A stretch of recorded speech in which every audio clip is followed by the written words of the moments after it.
Witajcie! W transporcie na terenie Europy nadawca, przewoźnik i odbiorca podlegają postanowieniom Konwencji o umowie międzynarodowego przewozu drogowego towarów. Jej najważniejszym elementem jest list przewozowy, o którym chciałbym opowiedzieć w dzisiejszym odcinku. Jeśli nie wiecie, jak powinna wyglądać prawidłowo wypełniona CMR-ka, to zapraszam na C+E, jedziemy z tematem.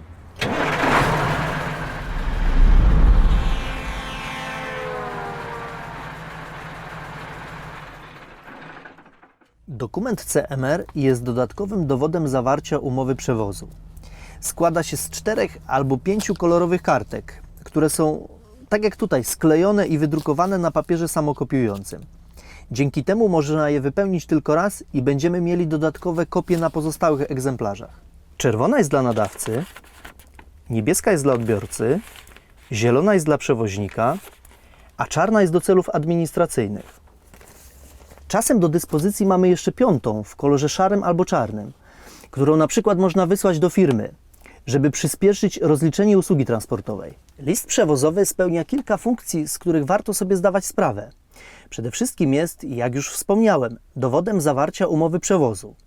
Potwierdza też na przykład przejęcie towaru przez przewoźnika, jego ilość oraz rodzaj opakowań. Druga funkcja to m.in. określenie, kto może swobodnie rozporządzać przesyłanym towarem.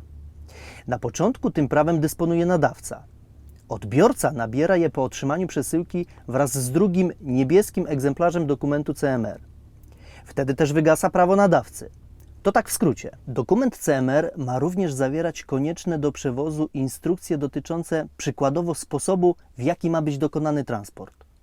No i jest jeszcze informacją dla odbiorcy, co daje mu możliwość kontroli prawidłowości wykonania umowy przewozu. Wypełnienie listu przewozowego należy do obowiązków nadawcy, bo to na nim spoczywa odpowiedzialność za ewentualne koszty lub szkody, które wynikają z błędnych informacji w nim zawartych. Jednak czasem zdarza się, że nadawca zleca wypełnienie dokumentu przewoźnikowi, a w jego imieniu papiery wypełnia kierowca. W artykule 8 omawianej dzisiaj konwencji wymienione zostały obowiązki, jakie spoczywają na przewoźniku w kontekście poprawności listu CMR. Przede wszystkim ten dokument należy zweryfikować. Trzeba sprawdzić na przykład, czy zgadza się ilość sztuk towaru oraz sposób zapakowania. Ważny jest również stan, w jakim przyjmujemy przesyłkę. Jeśli zauważymy jakieś nieprawidłowości lub niezgodności, to mamy prawo wpisać je w odpowiednią rubrykę do dokumentu CMR.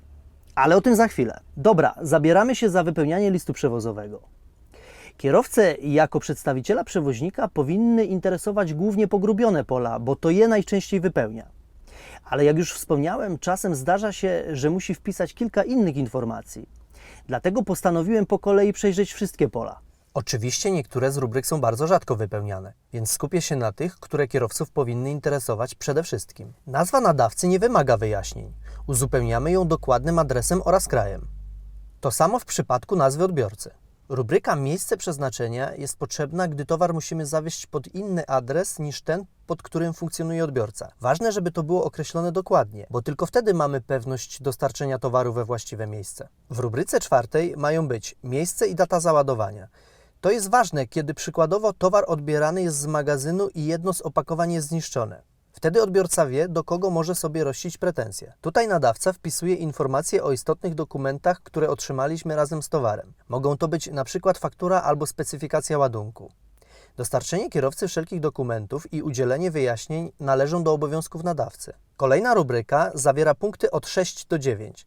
Tutaj mają być opisane po kolei cechy i numery przesyłki.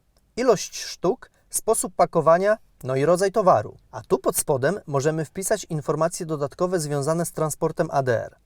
Więcej na ten temat znajdziecie w serii o przewozie materiałów niebezpiecznych, do której odnośnik macie w prawym górnym rogu. W rubryce 10 jest miejsce na numer statystyczny. Obok znajduje się waga brutto, a pod 12 objętość w metrach sześciennych. Tutaj opisane są instrukcje, jakie ma Wam do przekazania nadawca. Mogą to być na przykład informacje dotyczące zakazu przeładunku albo obowiązku awizacji wydania przesyłki. A w przypadku chłodni w tym miejscu będzie wpisana temperatura, w jakiej towar musi być przewożony. To jest jedna z rubryk, której się zazwyczaj nie wypełnia. Tutaj jest informacja o przewoźnym oraz postanowieniach jego dotyczących.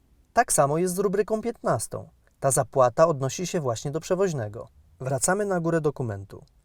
Po prawej mamy pierwszą z pogrubionych, czyli istotnych dla kierowcy rubryk. To miejsce na nazwę firmy transportowej, w której pracujemy.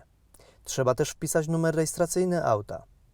Jak widzicie, Omega Pilzno w swoich listach przewozowych te informacje ma już wydrukowane. A jeśli pod 16 wpisana jest już jakaś inna niż Wasza firma transportowa, to oznacza, że Wy jesteście kolejnym przewoźnikiem i Waszą nazwę trzeba wpisać pod 17. Tak może się zdarzyć, kiedy przykładowo odbieracie towar z promu. To jest z kolei miejsce na wspomniane wcześniej uwagi i zastrzeżenia przewoźnika. Mogą dotyczyć na przykład czasu rozpoczęcia i zakończenia załadunku, tak jak tutaj, ale możliwe jest również zwrócenie uwagi na uszkodzenie towaru albo opisanie faktu, że z jakichś tam niezależnych od Was powodów nie mieliście możliwości sprawdzenia stanu przesyłek. Chodzi o to, że to Wy podpisujecie się pod listem przewozowym i jeśli potwierdzicie coś, czego w istocie nie ma, to ewentualne kłopoty mogą spaść właśnie na Was. Oczywiście, zanim tutaj cokolwiek wpiszecie, warto jest porozmawiać z kimś na miejscu, tam gdzie odbieracie towar. I jeśli na przykład coś jest źle zabezpieczone lub opakowane, warto to zgłosić i poprosić, żeby poprawili. Dopiero kiedy odmówią, wpisujemy to w liście przewozowym i żądamy ich podpisu. Wracamy do listu przewozowego. Pod 19 są postanowienia specjalne. Dotarłem do informacji, że tutaj może być przykładowo kwota interesu specjalnego, co odnosi się do zwiększonej odpowiedzialności przewoźnika. Jeśli w tej rubryce jest cokolwiek wpisane, a nie byliście o tym uprzedzeni, warto skonsultować się z Waszym szefem albo osobą odpowiedzialną za transport w firmie. Ta rubryka związana jest z numerami 14 i 15, no i jest równie rzadko wypełniana.